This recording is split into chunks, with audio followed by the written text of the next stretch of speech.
Jasmine Bigg Boss season 6 second runner up ആണ്. എന്താണ് പ്രേക്ഷകരോട് പറയാനുള്ളത്? എനിക്ക് ഒരുപാട് സന്തോഷം,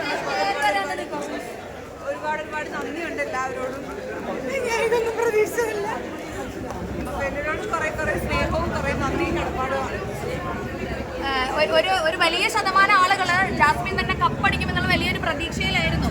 അപ്പോൾ അവരോട് എന്താ പറയാനുള്ളത്? നിരാശയാക്കിയെന്ന് തോന്നുന്നുണ്ടോ? നിരാശയാക്കിയവരോടൊക്കെ എനിക്ക് ക്ഷമിച്ചിരിക്കാനേ പറ്റും, അല്ലാതെ പിന്നെ അള്ള വിധിച്ചത് എനിക്കിതായിരിക്കും. കിട്ടിയതിൽ എനിക്ക് ഒരുപാട് സന്തോഷം മാത്രമേ ഉള്ളൂ. കാരണം ഇവിടം വരെ എത്തുമെന്ന് വിചാരിച്ചിട്ട ആളല്ല ഞാൻ. ആദ്യം വെച്ച് ഫുൾ എൻ്റെ കയ്യിൽ പോയി എന്ന് വിചാരിച്ച ആളാണ്. അവിടുന്ന് ഞാൻ ഇവിടം വരെ എത്തിയെങ്കിൽ കുറച്ചൊരു അനുഗ്രഹം കൊണ്ട് മാത്രമാണ്, പിന്നെ നിങ്ങളുടെ ഒക്കെ സപ്പോർട്ടും ഉണ്ട്. ജാസ്മിൻ നല്ലൊരു ഫൈറ്ററാണ്, വലിയ രീതിയിൽ ഫൈറ്റ് ചെയ്ത് തന്നെയാണ് ഇവിടം വരെ എത്തിയത്. ജിൻഡോ കപ്പടിച്ചതിൽ ജാസ്മിൻ്റെ റെസ്പോണ്ട് എങ്ങനെയാണ്? എനിക്ക് പ്രത്യേകിച്ച് കുഴപ്പമൊന്നുമില്ല. എനിക്ക് പുള്ളിയോട് സംസാരിച്ചിട്ടുണ്ട്. പല കാര്യങ്ങളും എനിക്ക് യോജിപ്പുറവുണ്ടെന്നല്ലാതെ എനിക്ക് അതൊക്കെ ഗെയിമാണ്. സൗത്ത് ഇത്രയും നടന്നതൊക്കെ ഗെയിമാണ്. അവിടെയുള്ള ഒരാളോടും അതിലാര് കപ്പടിച്ചാലും 5 പേരായിരുന്നു ലാസ്റ്റ് ഉണ്ടായിരുന്നത്. ആര് കപ്പടിച്ചാലും സന്തോഷം മാത്രമേ.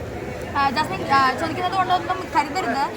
ഗബ്രിയുമായി ബന്ധപ്പെട്ട വിഷയങ്ങൾ ഹൗസിൽ വലിയൊരു ചർച്ചയായിരുന്നു. അത് ഒരു പക്ഷേ ഈ ഒരു കഴിഞ്ഞ ആഴ്ച വരെ ജാസ്മിൻ തന്നെയാണ് വിന്നർ എന്നുള്ള നിലയ്ക്കായിരുന്നു കാര്യങ്ങൾ പോയിരുന്നത്. അപ്പോൾ ഈ ഒരു കഴിഞ്ഞ ആഴ്ചയാണ് ചെറിയൊരു ശതമാനം വോട്ടിൻ്റെ വ്യത്യാസത്തിൽ മാത്രമാണ് ജാസ്മിൻ ആ കപ്പ് നഷ്ടപ്പെടുന്നത്. അപ്പോൾ അത്തരത്തിലുള്ളൊരു ചർച്ച ഈ ഒരു കപ്പ് ലഭിക്കാതിരുന്നതിൽ എന്തെങ്കിലും ഒരു ഘടകമാണെന്ന് തോന്നുന്നുണ്ടോ? എനിക്കതിനെപ്പറ്റി കൂടുതലൊന്നും അറിയില്ല. കാരണം ഞാൻ ഇന്നലെ ഇറങ്ങിയിട്ടേ ഉള്ളൂ.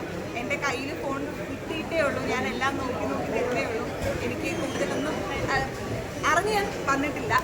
അറിഞ്ഞാൽ മാത്രമേ എന്തെങ്കിലുമൊക്കെ ചോദ്യങ്ങൾ ചോദിക്കുമ്പോൾ എനിക്ക് റെസ്പോണ്ട് ചെയ്യാൻ പറ്റുള്ളൂ. കാരണം ഞാൻ ഒരുപാട് കാര്യങ്ങൾ ഇപ്പം ഞാൻ ഫോൺ യൂസ് ചെയ്താലേ കിട്ടുള്ളൂ.